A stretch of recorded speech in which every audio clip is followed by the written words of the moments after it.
Boa tarde a todos, sejam bem-vindos ao terceiro dia de debate do Diálogo Aberto e Direto sobre redução dos danos do tabagismo.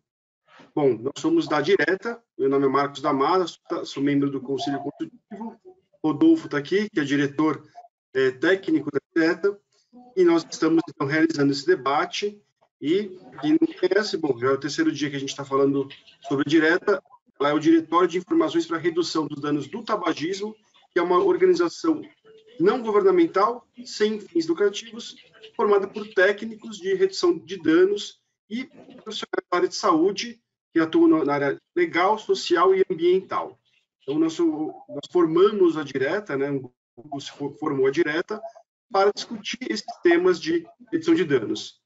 E esse projeto aqui é um debate que a gente tem iniciado para responder perguntas que ocorrem na mídia ou em outros eventos que a gente tem verificado e a gente quer contribuir na construção desse debate. Então, o termo de responsabilidade que a gente estabelece para esse projeto, assim como para toda Direta, esse é um trabalho com recursos próprios e sem investimentos internos. Então, não há nenhum tipo de recebimento de valores ou apoio à indústria de tabaco ou de qualquer outra que tenha conflito de interesse com o tema. E estou apresentando o nosso ponto de vista individual dos especialistas no debate. Então, isso é muito importante para deixar bem claro que estamos fazendo isso de uma maneira totalmente aberta, acadêmica, para poder discutir um tema muito relevante de saúde pública.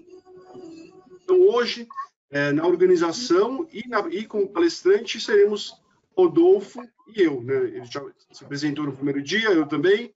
Então, a gente pode passar agora para as questões que vão ser conversadas nesse dia. Lembrando que os primeiros 2 dias, então, de palestras estão disponíveis no canal do YouTube da Direta. Essa aula, que está sendo também gravada, será também colocada à disposição das partes interessadas para a gente poder construir esse tema. E teremos depois o 4º dia de atividades e, no final disso, nossa ideia é coletar mais informações, mais questionamentos e poder continuar esse projeto construindo cada vez mais em cima do tema redução de danos do tabagismo. Para esse dia, então, nós também estamos trazendo aqui novamente, foi colocado pela doutora Tânia Cavalcante, do INCA e da CONIC, no evento da BEAD, que falava dos novos disfarces, velhas estratégias, a vez do cigarro eletrônico, que foi feito em 3 de dezembro de 2021. Lá ela elencou de questionamentos e perguntas que ela achava importante que fossem respondidas, que fossem estudadas. Então, a gente acabou, para esse primeiro grupo de evento aí que a gente está fazendo, trazer esses temas. Então, pessoal, vamos começar, então, nesse nosso terceiro dia de atividades. Eu vou falar a primeira parte, a segunda vai ser concluída pelo Marcos. Então, as duas questões. Primeiro, redução de danos e a dimensão individual versus a dimensão coletiva, e se redução de danos significa a redução do risco de adoecimento e risco de morte das pessoas que estão sendo submetidas a um processo de redução de danos. Então, a primeira coisa que a gente pensa quando a gente recebe essas duas informações, a gente pensa em questões epidemiológicas, porque a epidemiologia é basicamente a ciência básica da prevenção. E a partir dela que são desenvolvidas as políticas que vão influenciar a saúde da população, incluindo a prevenção e controle de doenças. Eu que sou médico, a gente sabe que muitas medidas públicas são baseadas em conhecimentos epidemiológicos. O controle da tuberculose, o controle da Covid, ou seja, tudo que envolve a saúde humana é avaliada sob o ponto de vista epidemiológico, que aborda todas essas questões que vem nesse desenho que eu coloquei aqui. Vacinação, saúde pública, infecções, doenças, tudo que a gente imagina em termos de saúde pública. Então, a gente considera existe a questão das exposições macro. Exposições macro, vamos considerar um determinado país que o governo não se preocupa com o meio ambiente. Então, a gente tem carros que não são regulados, carros que não são fiscalizados sob o ponto de vista de emissão, combustível de baixa qualidade, excesso de carros, e a gente tem um ambiente dessa forma, bastante poluído, que a gente não consegue enxergar ali o final da rua de tanta névoa de fumaça emitida por esses carros. Então, uma pessoa, por exemplo, que more nos arredores dessa via onde estão passando esses carros, independente do que ela faça, ela está exposta. Não existe nenhuma medida do ponto de vista individual ali que ela possa fazer que reduza a exposição, a não ser mudar de lugar, mudar a casa daquele lugar. Nesse mesmo local, a gente vê o pessoal tem energia elétrica produzida com termoelétricas a carvão, que são muito poluentes, jogando aquela fumaceira toda no ar.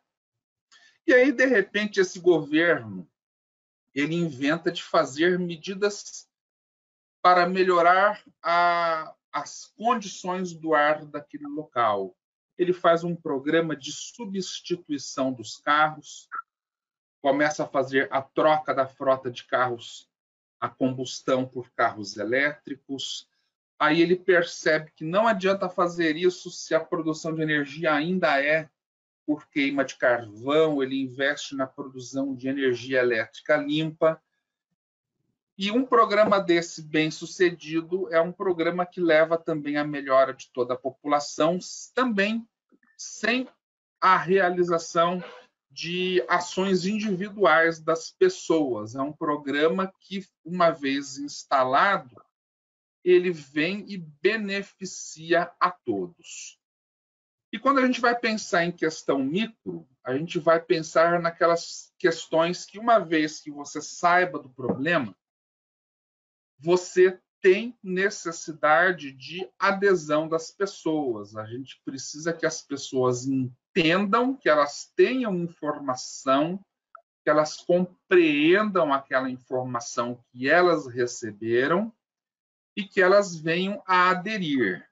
Exemplo, pessoas que abusam de álcool, pessoas que fazem abuso de álcool ou que são alcoólatras mesmo, pessoas que fumam esse velho e bom cigarro a combustão, pessoas que fazem uso de direção perigosa, pessoas que pegam o carro, não obedecem às leis de trânsito, correm, não respeitam o sinal e muitas vezes fazem isso associado ao uso de álcool. Esses são 3 exemplos de exposição micro. Se as pessoas vêm a aderir, elas estão se beneficiando. Então, ali a gente estava vendo a questão. Agora, reduzir danos significa reduzir o risco de adoecimento e de morte? Se eu reduzo o meu dano, será que eu tenho menor chance de ficar doente e eu tenho menor chance de morrer precocemente?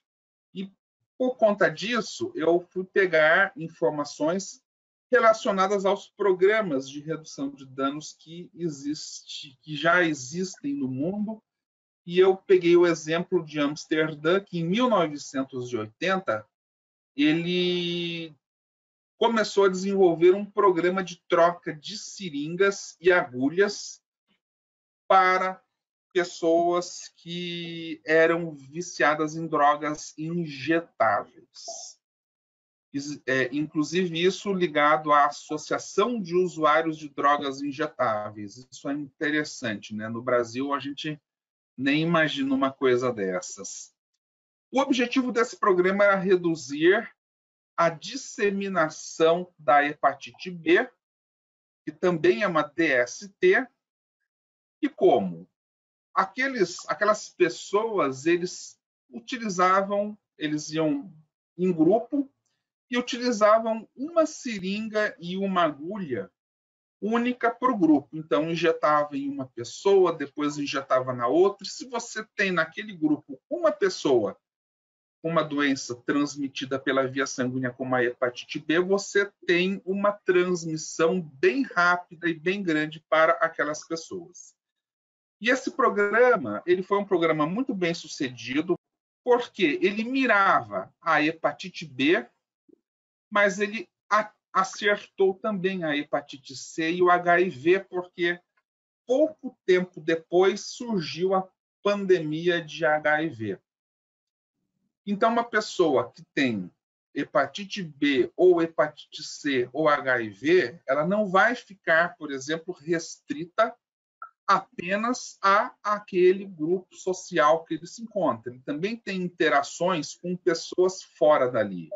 Então, ele vai ter uma namorada, ele vai ter relações sexuais, ele vai transmitir aquilo, se ele estiver doente, para grupos mais aparentes, pessoas não participantes daquela roda social dos consumidores de drogas injetáveis. Então, um primeiro benefício é esse. Um primeiro benefício é que você impede a disseminação da doença. E o segundo, quanto será que gasta para tratar um paciente com essas doenças? Tanto a hepatite B quanto a hepatite C são tratamentos que usam drogas bem caras. O tratamento do HIV também é um tratamento bem caro. E isso é uma despesa que vai ser paga pelo contribuinte. Então, se você evita que essas pessoas que elas adoeçam, você também beneficia a sociedade, que é quem paga os impostos. No Brasil, o primeiro programa parecido com o holandês ocorreu em Santos, em 89, também nos mesmos moldes, um programa de troca de seringa. Na época, Santos era considerada a capital nacional da AIDS. E naquela época era a época que eu era estudante de medicina, e uma grande parte do meu estágio de formação eu passei no setor de doenças infectoparasitárias do Hospital Universitário onde eu estudava. E naquela época, um diagnóstico de HIV positivo era praticamente uma condenação de morte. A média entre se diagnosticar e a pessoa falecer era em torno de 2 anos, e esse programa conseguia evitar que isso acontecesse. Infelizmente, esse programa sofreu a incompreensão que a maioria dos programas de redução de danos sofrem, que o Ministério Público do município, naquele momento, considerou que aquilo era uma apologia a drogas, uma estimulação, uma associação ao tráfico, e entrou com processo, e o coordenador desse programa, inclusive, precisou responder na justiça por conta desse programa. E o tabaco? Será que o tabaco também é passível de podermos realizar um programa de redução de danos? A gente sabe que o tabaco é a principal causa de doenças e mortes evitáveis, sendo responsável por centenas de doenças diferentes e causador de muito sofrimento. A gente sabe, uma coisa que já se caracterizou é que a maior parte das substâncias tóxicas produzidas pelo tabaco vem da combustão. Então, a gente sabe que essa pequena chama, essa pequena brasa que existe na ponta do cigarro, ela tem temperaturas muito altas, em torno de 900 a 1.000 graus Celsius, e isso é responsável pela produção das principais toxinas. Essa combustão gera cerca de 7.000 substâncias, e dessas, entre 70 e 80 são substâncias com potencial oncogênico. Então, será que se a gente elimina isso, se a gente elimina essa combustão, a gente não reduz a exposição dos pacientes, e com essa redução a gente não reduz danos para esses pacientes? E a primeira proposta, quem tá acostumado a ver as aulas que eu dou deve estar até deve ter visto isso aqui algumas vezes, a primeira grande proposta para a redução de danos vindo de uma grande sociedade foi a proposta da American Cancer Society, que propunha a eliminação de todo o tabaco que funciona através de combustão nos Estados Unidos. A American Cancer Society avalia e acredita que se você elimina a combustão, você reduz muito o início de casos de câncer relacionados ao tabaco. E essa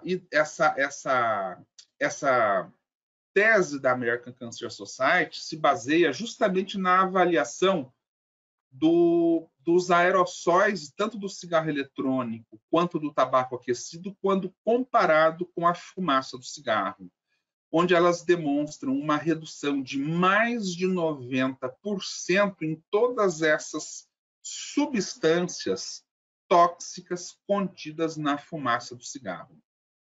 Claro que existem questões de regulamentação que precisam ser resolvidas para que a gente tenha uma padronização desses dispositivos eletrônicos, e informação é importante para que as pessoas saibam fazer uso correto desses aparelhos e, em vez de serem beneficiados pela menor exposição a substâncias químicas, não possam ser prejudicadas por um mau uso desses aparelhos. Eu acho que o próximo já é você, Marcos. Perfeito, Rodolfo. Bom, vou falar então para vocês agora uma outra perspectiva da dimensão de danos individual versus o coletivo.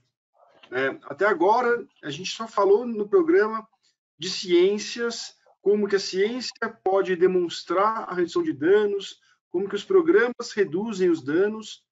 Então, na minha avaliação, aí, que eu tenho acompanhado já há algum tempo esse assunto, cada vez mais eu estou entendendo que as questões relacionadas à política de redução de danos é bem política, né? É mais política do que técnica. Do ponto de vista técnico, cada vez mais está demonstrado que existe, sim, um dano menor associado aos dispositivos eletrônicos para fumar, quando utilizados de forma correta, e daí, então, a gente teria um ganho em termos de saúde pública, né? Então, para a gente discutir esse assunto, né, da relação individual, coletiva, quem são as partes interessadas que devem participar mais desse debate, colaborar mais com a gente em formação aí de dados técnicos e de comunicação desses assuntos, a gente precisa entender o que é comunicação, né? Como se dá o processo de comunicação? Porque a gente produz conteúdo e a gente precisa comunicar esse conteúdo de alguma maneira, e nessa comunicação, e hoje em dia, cada vez mais com as redes sociais, a gente percebe que existem múltiplas fontes, múltiplos meios de comunicação, e que a gente precisa trabalhar em cima disso também, para que a dimensão individual e coletiva não amplifique ainda mais os problemas relacionados ao tabagismo e a gente tenha um aumento do tabagismo no país. Então, quando a gente pensa em comunicação, ele está sempre baseado numa construção de sentido que existe e da cultura daquela população, e ela se dá por meio de um emissor, quem está transmitindo o conhecimento ou a informação, e o receptor. E ele vai entender isso através de algum canal. Que canal? Pode ser através de um jornal, pode ser através de um TikTok, pode ser através de uma fake news do WhatsApp, ou assim por diante. Então, dentro de uma sociedade onde está cada vez mais polarizado esses meios de comunicação e essas fontes, como que a gente vai construir um sentido para que haja entendimento sobre o que é a redução de danos, qual é a importância disso para a sociedade e os ganhos que isso pode vir caso a gente tenha uma implementação governamental em relação a esse assunto. Então, os componentes da comunicação de risco que fazem parte desse processo são 3: confiança, a percepção e fatores de temor.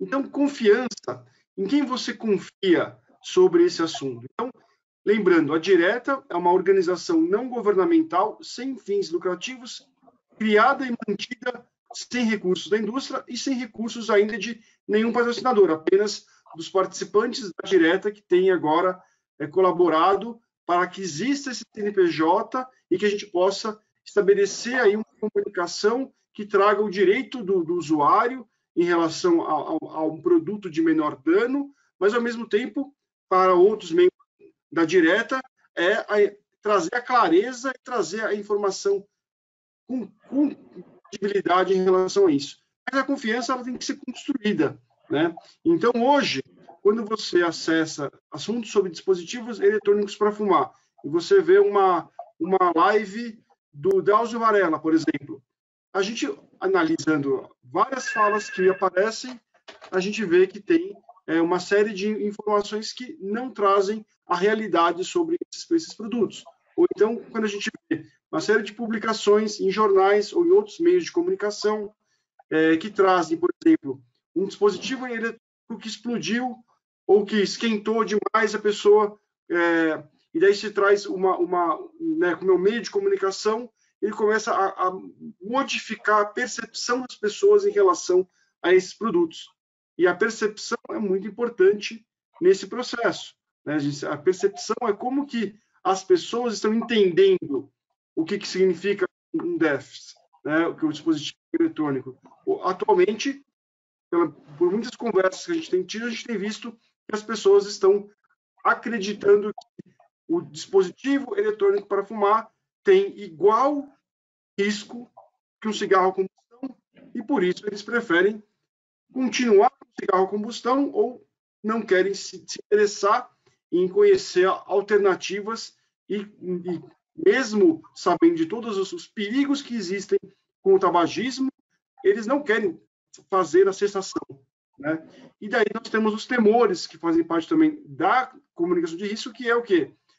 Qual que é o risco das crianças começarem a se interessar por esses produtos, né? Os sabores, e daí você então tem todos esses componentes que fazem parte desse processo de comunicação, e por isso que a gente está trazendo na Direta fontes de informações diferentes, né, confiáveis, que não tenha a ver com uma política que existe de controle do tabagismo, que tem uma visão, não tem a ver com a indústria, que tem uma outra visão, e a gente tenta trazer da maneira mais isenta possível os dados, né? Olhando também um pouco para isso, né, quando a gente fala da indústria, e a gente tem visto muitas falas, né, e uma dificuldade de comunicação das partes interessadas como um todo, a indústria não é o vilão dos DEFs, até porque quem é que está trazendo os DEFs para o Brasil, quem é que está vendendo os DEFs no Brasil, atualmente é totalmente um mercado ilegal, né, produtos que vêm do Paraguai, que vêm de outras regiões, e mesmo que fosse a indústria interessada nesse assunto maior, hoje em dia, o dispositivo eletrônico para fumar é um mercado muito grande e muito amplo, que não está associado a eles especificamente, está associado às empresas de vape, está associado a quem produz os flavorizantes, que não é a mesma persona que a gente está falando, apesar de que a persona indústria, pelo que a gente tem visto de publicações em revistas científicas de alto nível, tem produzido, sim, alguns estudos com bastante qualidade, diferente da indústria do vape, que a gente tem notado que não existem tantas publicações da indústria do vape, sim, da indústria do tabaco, são os que estão mais pesquisando esse assunto. Bom, voltando um pouco ao assunto, o que acontece? A percepção, então, do risco que existe dos DEFs, do tabaco, do cigarro, elas ocorrem de maneiras diferentes, né? O especialista, né, que é o toxicologista, que é o médico, ele faz uma avaliação de risco baseado, então, em evidências científicas, é analítico, é racional, a gente calcula o risco real e a gente consegue, então, estabelecer uma análise sobre esses dados e falar, olha, cigarro com combustão vai matar 50% dos usuários mais cedo. São evidências epidemiológicas. Evidências toxicológicas, né, a gente consegue ver uma redução muito grande da exposição a uma série de agentes que contribuem com uma série de problemas de saúde. Então, a gente tem, de uma maneira bastante racional e sensata, evidências que demonstram a redução de danos. Mas, ao mesmo tempo, nós temos uma série de outros especialistas da área médica que trazem informações que não são objetivas, né, que trazem informações que confundem o público. Por quê? Porque quando você pega um estudo sobre cigarro eletrônico e você não compara com o cigarro a combustão, você só busca um dado sobre o cigarro eletrônico para mostrar que ele causa dano, você não está associando o potencial de risco que existe em a combustão ou não combustão, porque em nenhum momento vai ser falado ou alguém vai falar que não existe dano. Os DEFs, eles causam dano sim, nós precisamos saber qual que é o potencial de dano, existe uma grande variabilidade, inclusive, de produtos, existem produtos que têm misturas mais complexas, com flavorizantes, outros que não, mas existe já dados suficientes para a gente poder entender quais são os tipos de produtos que existem e o que está associado a cada um deles, né? E construir mais evidências científicas e criar pesquisas direcionadas a entender isso e poder colaborar nesse processo, e não trazer informações sobre acetaldeído tem tanto, então isso causa um dano, tem formaldeído, pô, todo mundo sabe que tem formaldeído, né? Tem menos, o que significa o menos? Também tem dano, ninguém está querendo que a coisa ocorra, que existam esses produtos no mercado, a gente quer um controle em cima do que existe, que hoje não há controle nenhum. E daí o público, então, ele tem uma percepção que é subjetiva, hipotética, emocional e irracional. Ele não está interessado ou não tem nem capacidade de interpretar o que são esses dados todos que nós estamos vendo de científicos sobre esse processo. Então, você começa a criar, dentro do público, do usuário em si, uma série de dificuldades de entender de fato o que é, e daí você acaba tendo aí uma série de problemas ainda maiores em relação ao assunto, tanto para que se haja uma regulamentação correta, quanto do uso indevido desses produtos. Então, quando a gente fala de risco, o risco, ele, infelizmente, acaba não sendo o que nós, toxicologistas, tratamos, que é com base no perigo do produto.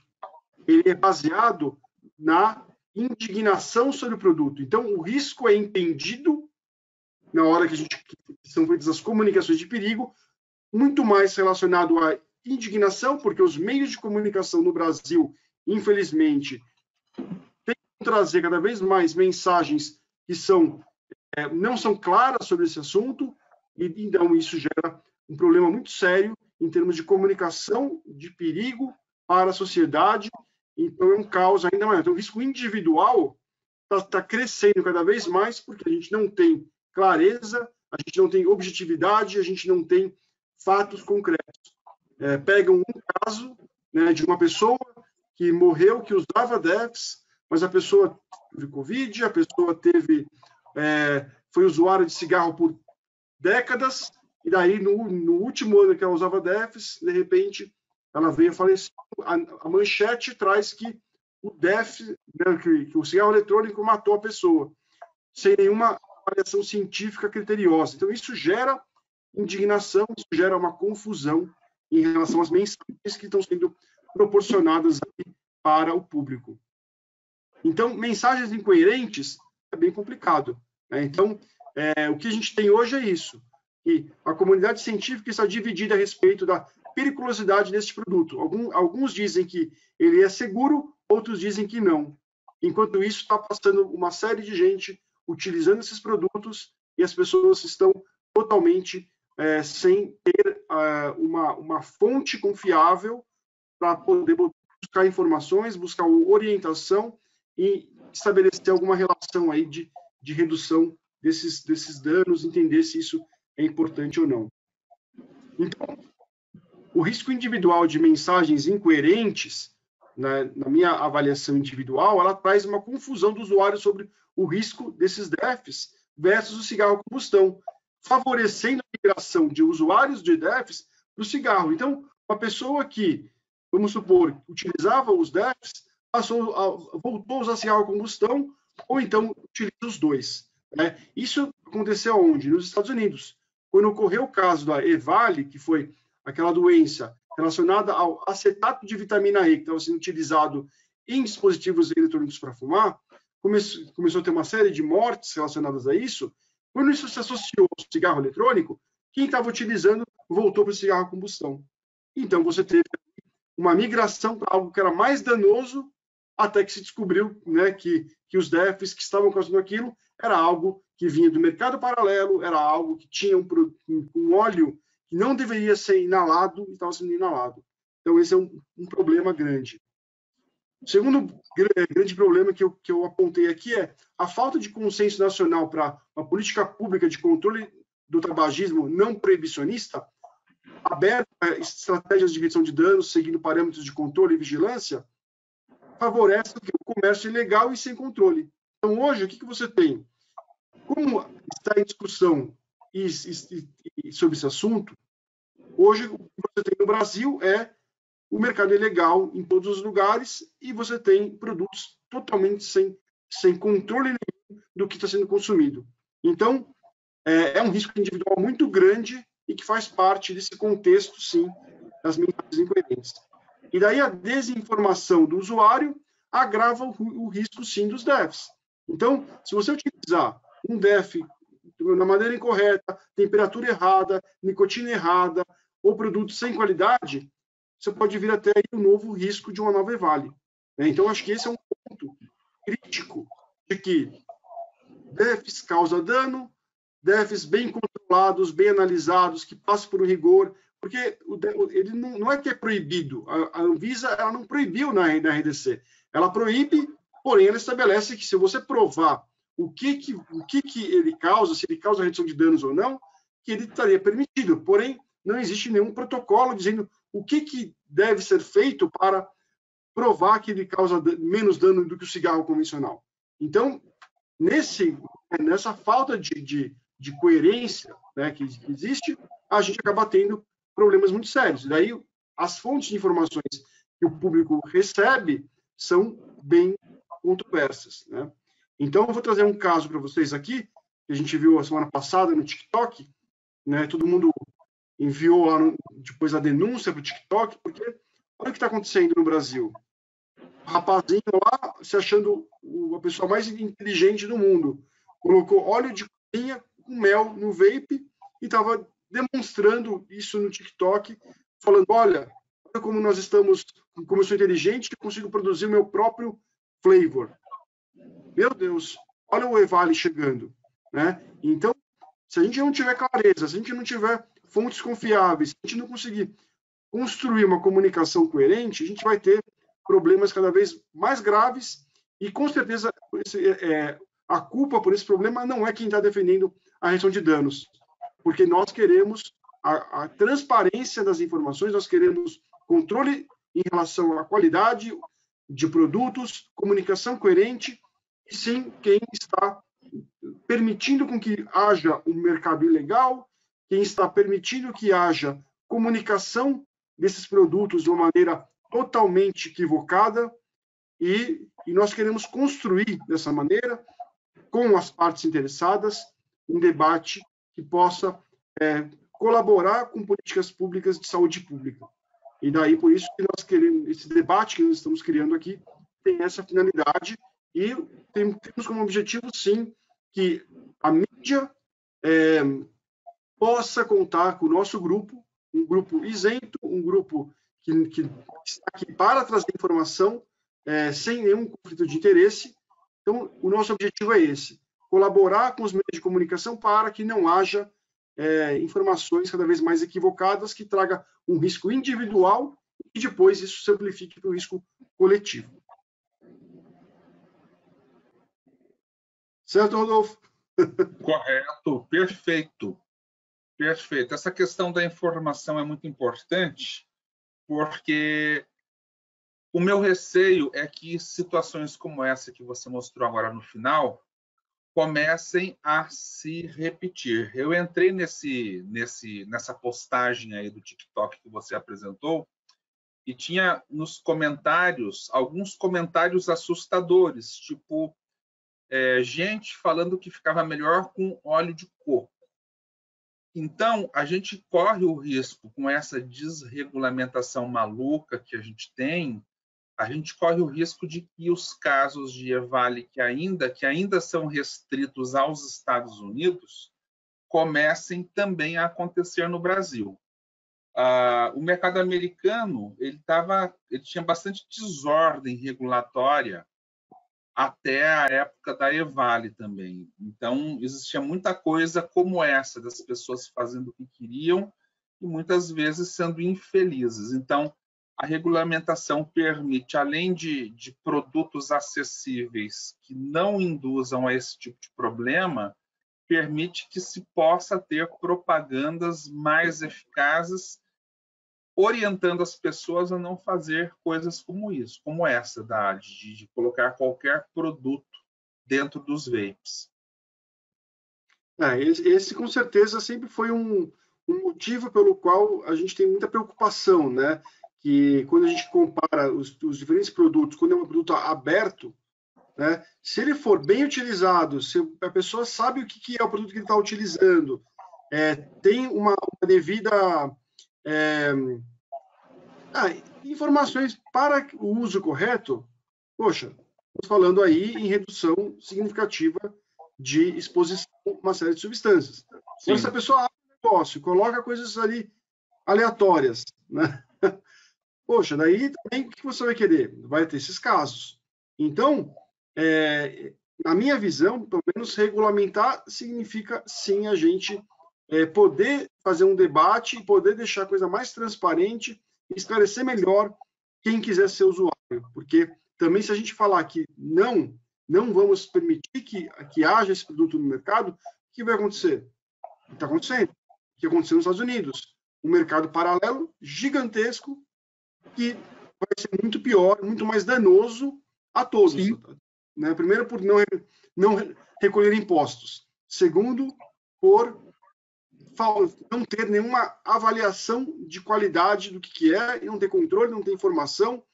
Então, hoje que nós estamos vivendo, na era da escuridão sobre isso no Brasil, acaba sendo isso.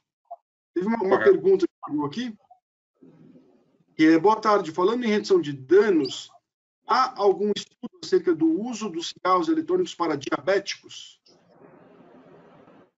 Como que é? Se para diabéticos é melhor do que para não diabéticos, é isso? Isso.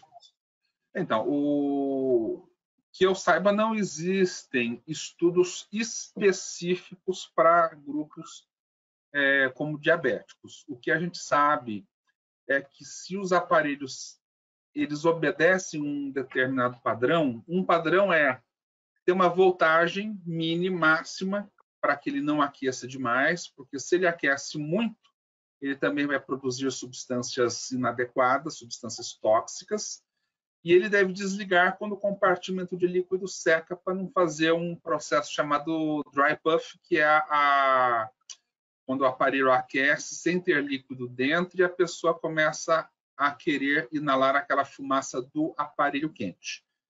E líquidos que sejam dentro de uma padronização aceitável, regulamentado por uma agência reguladora. Por isso só você já vai estar reduzindo o risco da pessoa que troca o cigarro tradicional por um dispositivo eletrônico. Mais alguma coisa, Marcos? Por enquanto, não. Mas é muito importante, Rodolfo. É difícil a gente abordar todos esses temas, né? Mas com certeza, né, como construir uma política de redução de danos que não traga, né, jovens para a iniciação, né? Com certeza não é fechando o olho. Eu vi uma postagem no Instagram recentemente que era alguém que estava oferecendo dispositivo, e ele colocou como vantagem, ele colocou tantos watts, colocou a potência ali, querendo dizer que aquele dispositivo, por ter uma voltagem maior, ia fazer uma quantidade maior de vapor. Essa, pelo menos, foi a impressão que me deu quando eu estava vendo. E essa é uma das questões fundamentais. Você não pode aquecer em excesso, porque se você aquece demais, você também vai estar perdendo o benefício da menor toxicidade. Porque o formaldeído ele pode ser, inclusive, maior do que o cigarro a combustão se você tiver uma voltagem muito alta. Mas, muito pelo menos, alto. o que eu tinha visto sobre isso é que, para que ocorresse isso, tinha que ser numa voltagem tão alta que o produto que você estaria inalando seria já também impossível de você inalar e gostar. Né? Então, pelo menos foi isso que eu ouvi do estudo que falava sobre isso, né? Sobre até usa também esses dados para demonstrar o potencial ali de dano. Sim. Pergunto isso, pois os líquidos utilizados podem conter adoçantes na composição. A real dúvida é se isso influencia nos níveis séricos de açúcar no sangue. Sim. Pode ocorrer absorção pela mucosa respiratória. Então, dependendo da quantidade, pode eventualmente aumentar os níveis glicêmicos do paciente. Então, deve pensar numa essência sem açúcar, né? Sem açúcares. Com certeza. A via respiratória é uma via de absorção muito grande, porque a superfície alveolar é bem grande, então o que é inalado é absorvido de forma bem rápida. Inclusive, existem estudos para a liberação de uma insulina inalatória. Estou falando isso só como exemplo, para mostrar como é uma via de absorção grande. Em relação, acho que ao risco individual e risco coletivo, também tem um pouco da possibilidade, né, desses jovens, né, se terem um estímulo a usar algo que é novo, né, e daí pensam, qual que é o risco da pessoa começar com o produto e depois parar com o produto e ir para a combustão, porque, na verdade, estamos falando aí de nicotina que causa dependência, né? Então, o esforço todo para que não haja iniciação. Então, por isso a gente falou muito disso na primeira parte das atividades, né? Que a gente estava se referindo a uma estratégia para os fumantes que não conseguem parar de fumar, que os DEFs pode ser uma alternativa, contanto que de forma correta. Porém, temos, de fato, uma série hoje que é os mercados aí ilegais que estão vendendo em festas, em postos de gasolina, do lado de escolas. Isso já está acontecendo. Então, é crítico, né, Rodolfo? Sim. O mercado ele está em anarquia. Você compra aonde você for, você compra sem critério nenhum, sem orientação nenhuma, sem informação nenhuma, e isso aumenta o risco de nós começarmos a ter problemas, danos à saúde das pessoas por conta dessa situação.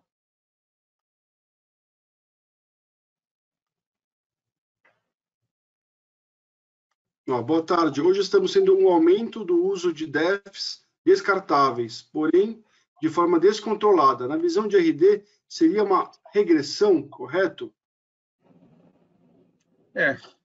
Pode falar essa.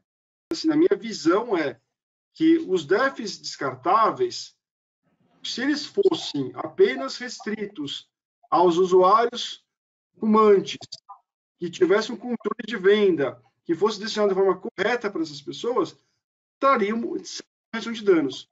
O que não é uma redução de danos é você ter esses DEFs descartáveis sendo vendidos nas festas, sendo vendidos em qualquer lugar sem nenhum controle e produtos que não são também avaliados pela vigilância sanitária. Então, o grande problema é esse, né? Por que é um problema? Porque a gente não tem controle, a gente não sabe o que tem nesses produtos, né? Mas que existe o potencial de déficits descartáveis serem utilizados e reduzirem danos? Tem. Se você comparar ele com o cigarro a combustão, a gente vai ver que existe, né, uma redução significativa, porém, existe essa questão que é muito importante, que é a diversidade de produtos que existem, né? Então, quando a gente fala em redução de danos de dispositivos eletrônicos, você vai ter dispositivos eletrônicos, por exemplo, o narguile eletrônico. Ele tem combustão?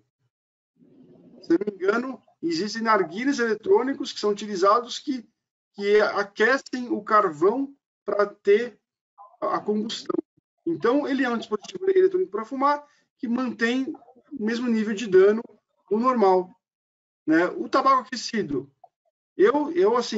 desde que eu comecei a ver sobre ele, eu achei interessante porque ele mimetiza o cigarro a combustão. Então, ele é o que existe de mais semelhante ao cigarro a combustão e ele é o que, com certeza, nenhum usuário de tabaco aquecido vai utilizar ele sem saber que está utilizando o tabaco. Porque eu acho que esse é um problema seríssimo. Quando a gente fala dos DEFs, ele é uma outra categoria de produto com nicotina. Ele é uma mudança de produto, né? Então, quando é uma mudança de produto, ele tem, inclusive, outras questões, que é a possibilidade do uso contínuo do produto por mais tempo, a possibilidade de você fazer isso que estão fazendo, colocar óleo de cozinha para utilizar o produto. Então, ele é aberto, ele tem uma variabilidade muito maior. Então, ele é mais nocivo? Bom, as evidências indicam que, do ponto de vista tecnológico, ele possui até menos toxicidade do que um tabaco aquecido, porque ele foi feito, ele não tem o material orgânico ali do tabaco, que ele causa uma série de substâncias pelo aquecimento do tabaco. Então, ele é uma nicotina com outros, um flavorizante que é uma incógnita, com glicerol, que geram algumas coisas ali também, né? Que causa dano. Então, a nicotina, por si só, já tem um efeito diverso, né? Temos uma pergunta aqui, vamos ver.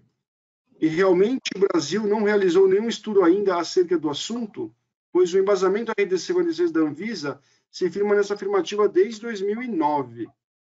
Bom, pelo que eu tenho visto, e eu tenho acompanhado até um grupo independente no Brasil que está estudando o tabaco aquecido, se você quiser olhar a aula 2, a gente teve uma apresentação sobre esses estudos. Existe já alguns estudos no Brasil independentes, tá? Estudos com cigarro eletrônico, eu não vi estudos independentes da área de toxicologia. Talvez na área médica existam alguns estudos já sendo realizados, mas a grande questão é que a RDC ela estabelece a necessidade de um embasamento maior de avaliação, só que a avaliação ela é gigantesca, são muitas as possibilidades de estudos que podem ser feitas. Então, na toxicologia, a gente sempre fala que a toxicologia é a ciência dos limites e o limite da ciência. Por quê? Porque a gente está sempre estudando qual é o limite seguro e, ao mesmo tempo, a gente está sempre no limite de ter o conhecimento completo. Mesmo se todo mundo do Brasil, todos os toxicologistas fossem fazer estudos sobre isso, a gente não teria os resultados todos que a gente precisaria. Ou seja, a gente nunca vai ter 100% de certeza. Do ponto de vista da engenharia e da tecnologia, a gente tem a certeza de que não vai ter substâncias da combustão e que a gente está tendo uma redução de exposição em relação à exposição. Então, isso é uma certeza, né? Pode ter outras substâncias ali atreladas, micropartículas que são provenientes, de repente, de metais que vêm estudados, mas quando a gente compara uma coisa que é o DEFS, com um cigarro a combustão que mata metade dos usuários mais cedo, a evidência já é suficiente para, no mínimo, permitir que exista essa alternativa para que a gente possa continuar também trabalhando com mais estudos e avançar nisso, mas precisa ter uma clareza. Então, o que não se tem hoje na RDC é estabelecer quais são os testes ou quais são os dados que devem ser apresentados para um registro desse tipo de produto. Então, é uma falta de informação. Mais algum detalhe, Rodolfo? Eu acho que nenhuma pergunta a mais? Por enquanto, não. Tá. Eu acho que a gente teve uma tarde produtiva e na próxima semana teremos mais uma reunião no mesmo horário, às 14 horas. Então, a gente quer convidar a vocês que estão assistindo para estar aqui conosco novamente na próxima sexta-feira.